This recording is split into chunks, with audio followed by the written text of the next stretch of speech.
प्यारे बुजुर्गों, माताओं, भाई और बहनों,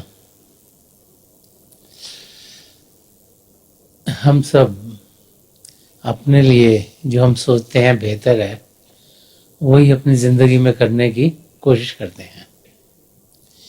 जितनी जितनी इंसान की समझ हो उस लिहाज से वो अपनी ज़िंदगी गुजारना शुरू करता है।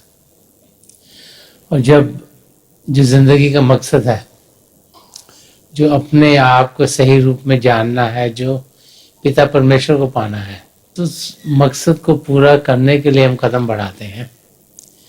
तो बहुत सी बार शुरुआत में हम वो चीज़ें करते हैं जो हमने सुनी सुनाई होती हैं। हम कुछ सुनते हैं, कुछ इधर उधर से पता लगाते हैं और फिर उसी में यकीन करना शुरू कर देते हैं। जो सन्मत का रास्ता है ये हमें समझाता है कि अनुभव के जरिए हम अपने आप को सही रास्ते पर डाल सकते हैं। संत कृपाल सिंह जी महाराज बार बार फरमाते थे, सीइंग इज अबव ऑल, कि अपने आप जब हम कुछ देखते हैं तो उससे ऊंचा और कुछ है नहीं। और अगर हम किसी की सुनी सुनाई बात पर ही यकीन करते हैं तो फिर वो सही हो या ना हो ये हमें मालूम नहीं। तो जो सन्मत का रास्ते में बार बार हम खुद पिता परमेश्वर का अनुभव कर पाए, ये समझाया जाता है और ये बताया जाता है कि हम अपने भीतर पिता परमेश्वर को पा सकते हैं। और जब हम अंदर की दुनिया में जाते हैं तो फिर अंदर की दुनिया एक रोशन दुनिया है, एक जगमग दुनिया है, एक ऐसी दुनिया है जो प्रभु के प्रेम से भरपूर है। हिस्ट्री में जब हम संत महापुरुषों के वचनों को पढ़ते हैं तो वो वचन हमें एक रास्ता दिखाते हैं। वो रास्ता दिखाते हैं कि हम अपनी मंजिल तक कैसे बढ़ पाए। जब भी हम उन वचनों को पढ़ते हैं, बार बार उनको ध्यान से पढ़ें, तो वो अंदर की दुनिया के अनुभवों को ही हमारे सामने रखना शुरू कर देते हैं।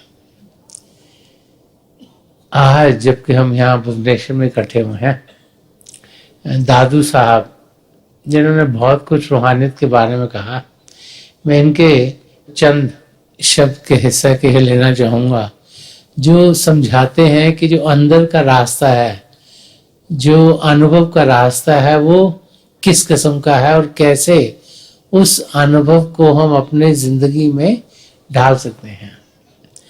और दादू साहब इस शब्द के जरिए फरमाते हैं कि दादू देखा दीदा सब कोई कह सुनीदा।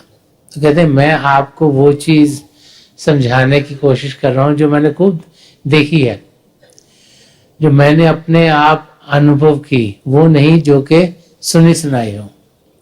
और यही हम बार बार जब महापुरुषों की जिंदगी की और ध्यान से देखते हैं कि उनका अनुभव पिता परमेश्वर के बारे था जो उन्होंने अपने लफ्जों में बयान किया।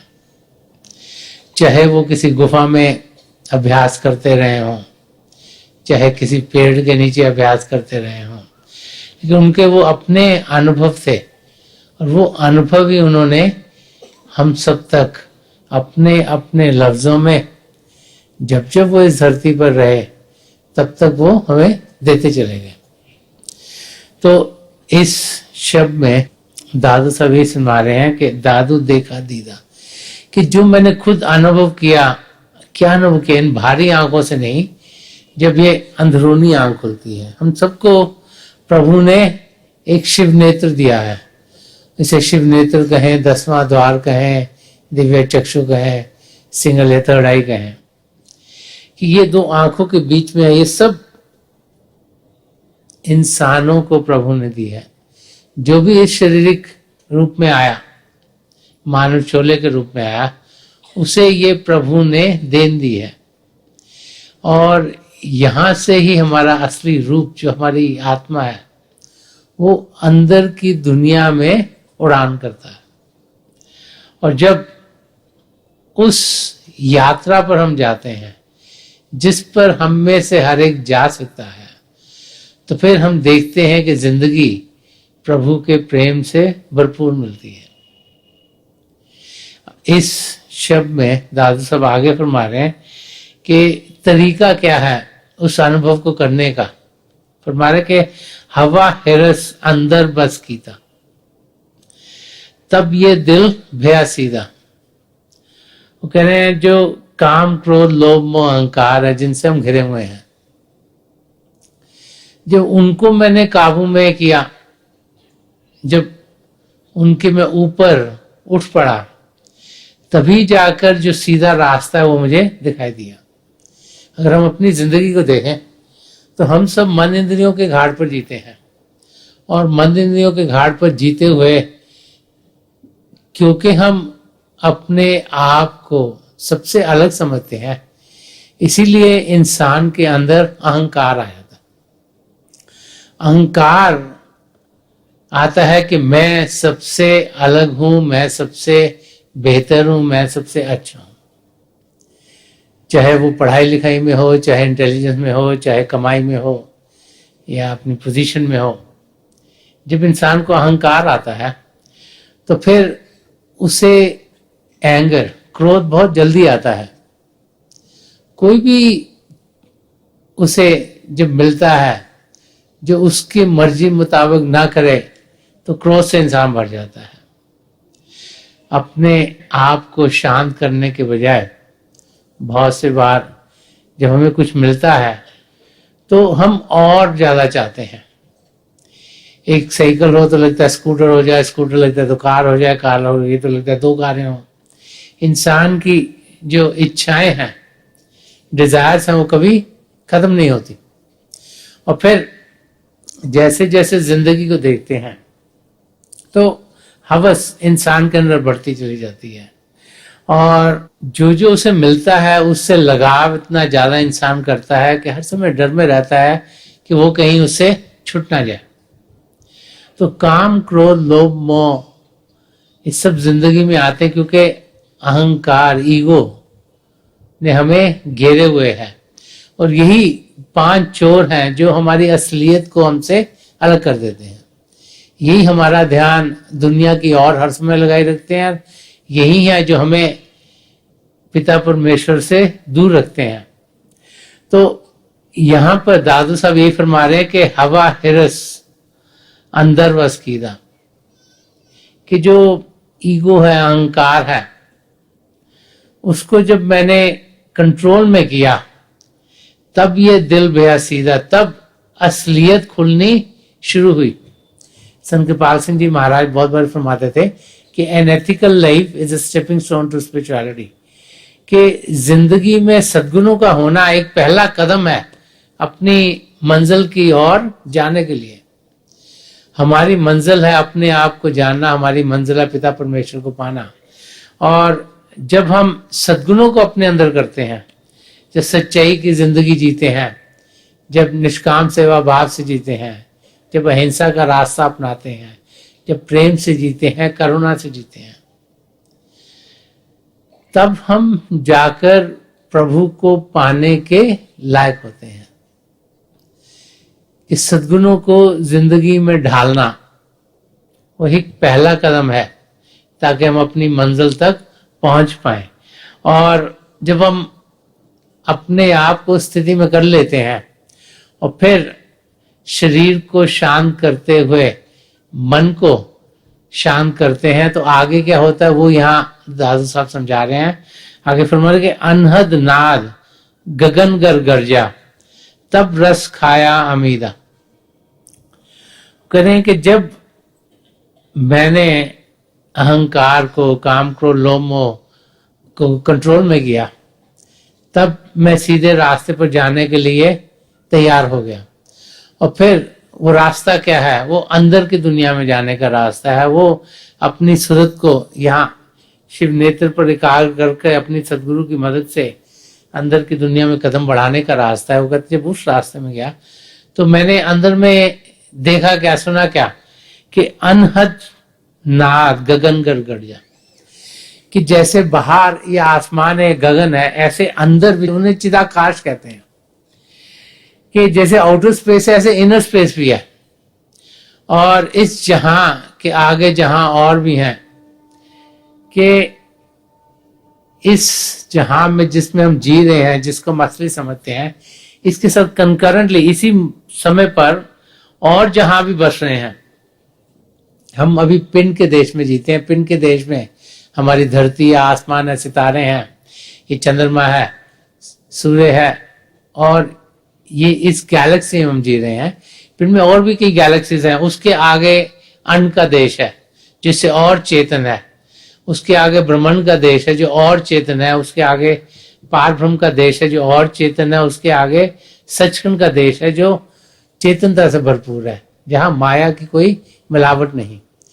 तो हम सब सचखंड के वासी हैं। हमारे असली रूप शारीरिक नहीं, आत्मिक है। और वो आत्मा चेतन है, वो आत्मा प्रभु के प्रेम से भरपूर है, और उस आत्मा का हम अनुभव कर सकते हैं। कैसे? कि हमारे अंदर जिसे अनहद शब्द कहा गया है, वो शब्द जिसको बजाने के लिए किसी चीज की जरूरत नहीं।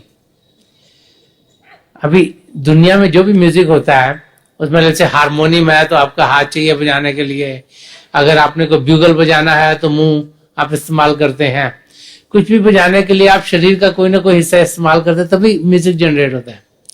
लेकिन एक शब्द है जो पिता परमेश्वर ने शुरू किया है, वो कण कण में समाया हुआ है, उसे अनहद शब्द कहा गया है। वो बाहरी कानों से नहीं सुनाई देता, वो जब ये शिव नेत्र खुलता है तो अंदरूनी आंख भी खुलती है, अंदरूनी कान भी खुलते हैं। और उसका यहाँ जिक्र कर रहे हैं कि जब मैंने शरीर को शांत किया, जब मैं अपने आप को उस अवस्था में लाया जहां मुझ में सद्गुण थे, तब मैं अभ्यास में बैठा। जब मैं अभ्यास में बैठा तो अनहद शब्द मैंने अंदर में सुना, और वो पुकार रहा है, मुझे अपनी ओर खींच रहा है। और जब उसको मैंने सुना तो तब जाकर मुझे तसल्ली हुई, तब जाकर मुझे सुख चैन मिला। मुझे ये समझ में आया कि मैं सही रास्ते पर हूं। और आगे फरमा रहे हैं जो रास्ते में क्या क्या उन्होंने शब्द को सुनने के साथ साथ देखा कि अश कवल दल दृग में दर्शन, के अंदर में 8 पेटल लोटस देखा, जैसे 8 पत्तियों वाला लोटस फ्लावर की बातचीत कर रहे हैं जो अंदर की दुनिया में देखते हैं। और फिर लिखा है कि पाया खुद खुदीदा, कि जब मैं अंदर में प्रभु की ज्योति के दर्शन करते हुए, जो बीच में और नजारे हमें दिखते हैं उनको देखता हुआ अंदर की दुनिया में गया, तभी मुझे समझ में आया कि मैं खुद में कौन हूं और पिता परमेश्वर कौन है। कि ये अनुभव किया कि असलियत में मैं शरीर नहीं, मैं मन नहीं, मैं आत्मा हूं। वो आत्मा जो चेतन है, वो आत्मा जो प्रभु के प्रेम से भरपूर है, वो आत्मा जिसका अनुभव हम सब कर सकते हैं। और वो आत्मा जो जब यहाँ एकाग्र होती है शिव नेत्र पर, तो फिर शरीर से अंदर की दुनिया में बढ़ पाती है। वो आत्मा जिसका मिलाप परमात्मा से हो सकता है। और आगे फरमा रहे हैं कि जो रास्ता है, जो तरीका है प्रभु को पाने का, इसमें क्या क्या करना पड़ता है। तो एग्जाम्पल दे रहे हैं, फरमा रहे हैं कि जैसे दूध, दही, माखन। वो कहते हैं जैसे दूध है, दूध को पहले जमाते हैं, उसको झाग लगाते हैं तो दही बनता है। दही को जब मथते हैं तभी उसमें से मक्खन निकलता है। तो वो एग्जाम्पल दे रहे हैं कि जैसे दूध, दही, माखन, बिन मथे भेद न घीदा। कहते जब तक उसको चर्न नहीं करेंगे तब तक घी निकलेगा नहीं। तो समझा रहे हैं कि ऐसे ही जो असलियत को अगर पाना है तो हमें अभ्यास करना होगा। ये शिव नेत्र हम सबके अंदर है, लेकिन हमें इसको खोलना नहीं आता, हम सबके लिए बंद है। तो जब हम किसी पूर्ण महापुरुष की शरण में पहुंचते हैं, वो अपनी तवज्जो देते हैं, जिसे हम दीक्षा कहते हैं, नामधन कहते हैं। तो वो ऐसे है जैसे कि दूध को झाग लगाना है ताकि दही बने, ताकि हमारी सिचुएशन क्लियर हो, ये शिव नेत्र खुले, उनकी तवज्जो से ये जो दसम द्वार है खुलता है। और फिर जब हम प्रैक्टिस करते हैं, जब वो फिर दही को आप चर्न करते हो तभी घी निकलता है, तो रिपीटेडली प्रैक्टिस कर, रोजाना जब अभ्यास में बैठते हैं तो फिर जो रूह है वो अंदर की दुनिया में उड़ान करनी शुरू हो जाती है। तो एग्जाम्पल दे रहे हैं बाहर की दुनिया का, जो कि आम उस टाइम पे लाइफ में लोग घी जब घर में खुद बनाया करते थे, उसका एग्जाम्पल दे रहे हैं। और उस एग्जाम्पल के जरिए हमें समझा रहे हैं कि जब ये शिव नेत्र खुलता है, 10वां द्वार खुलता है, फिर हम प्रभु की ज्योति और श्रुति के साथ जुड़ते हैं, रोजाना अभ्यास करते हैं और हमारी तरक्की अपनी मंजिल की ओर होती चली जाती है। और आगे फरमा रहे कि ऐसे तत्सत मत साधन तब टूक नशा दिया पीदा। समझा रहे कि जब प्रैक्टिस करके जो रास्ता अभ्यास का मुझे अपने सदगुरु से मिला, उसको मैंने अपनी जिंदगी में डाला, रोजाना बाकायदगी से समय निकाला, तब जाकर जो आध्यात्मिक नशा है, जो पिता परमेश्वर का प्रेम का नशा है, वो मेरे अंग संग होना शुरू हो गया। एक वाक्य गुरु नानक देव जी महाराज की जिंदगी का है कि बाबर जो इंडिया को उस समय रूल कर रहा था, उन्होंने गुरु नानक देव जी महाराज को बुलाया, उन्हें शराब का एक प्याला दिया, जो उस टाइम का कस्टम होगा। तो उन्होंने इनकार कर दिया और ये फरमाया कि नाम खुमारी नान का चढ़ी रहे दिन रात, कि वो खुमारी जो प्रभु के शब्द के साथ जुड़ के मिलती है, वो प्रेम जो प्रभु के शब्द के साथ जुड़ के मिलता है, उसका जो नशा है वो सदा सदा के लिए रहता है। इंसान शराब पीता है, बाहर के और नशे की चीजें करते, चंद देर थोड़े घंटों के लिए रहती हैं और उसके बाद क्या होता है कि उसके डिप्रेशन, उसकी और बहुत सी तकलीफें होती हैं। तो जिसका नशा सदा सदा के लिए रहे, उसकी बात यहाँ दादू साहब कर रहे हैं कि जब हम शब्द के साथ जुड़ते हैं, अंदर की दुनिया में जाते हैं, तो वो सिर्फ उतनी देर के लिए नहीं कि जितनी देर हमने अभ्यास किया, उसका नशा हमारे पास बहुत देर के लिए टिका रहता है।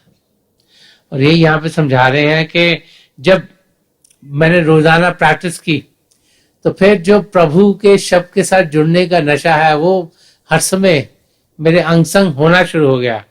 और आगे बता रहे हैं कि नहीं, ये योग ज्ञान मुद्रा तक ये गति और पदीदा। वो समझा रहे हैं कि ये जो तरीका है जो प्रभु को पाने का है, ये वो तरीका नहीं है जो अलग अलग यौगिक तरीकों से पाया जाता है।